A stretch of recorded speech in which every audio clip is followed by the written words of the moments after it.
મહારાષ્ટ્રના પુણેમાં ફરી એકવાર રફતારનો કહેર સામે આવ્યો છે। પુણેના પૂર્વ ડેપ્યુટી મેયર બંધુ ગાયકવાડના પુત્રએ અકસ્માત સર્જ્યો। નેતાના પુત્રની કારે ટેમ્પો ચાલકને અડફેટે લઈ લીધા છે। અકસ્માતમાં ટેમ્પો ચાલક સહિત 2 લોકો ઘાયલ થયા। અકસ્માતની ઘટના સીસીટીવીમાં કેદ થઈ। બેદરકારી ભર્યા ડ્રાઇવિંગ બદલ કાર ચાલક સામે પોલીસે ગુનો દાખલ કર્યો છે।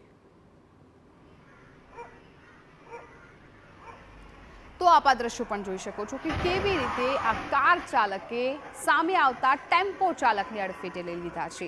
ફૂલ સ્પીડમાં આ કાર જે આવી રહી હતી। આપને જણાવી દઈએ કે પુણેના પૂર્વ ડેપ્યુટી મેયરના પુત્રએ અકસ્માત સર્જ્યો છે અને હવે તેમની વિરુદ્ધ ફરિયાદ પણ દાખલ કરવામાં આવી છે।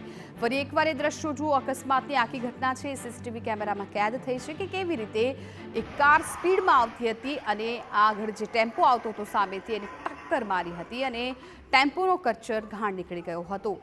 હાલ તો બેદરકારી ભર્યા ડ્રાઇવિંગ બદલ કાર ચાલક સામે પોલીસે ગુનો દાખલ કર્યો છે। આપ આ ફોટો પણ જોઈ શકો છો। પુણેના પૂર્વ ડેપ્યુટી મેયરનો એ પુત્ર કે જેણે આ ભયંકર અકસ્માત સર્જ્યો હતો।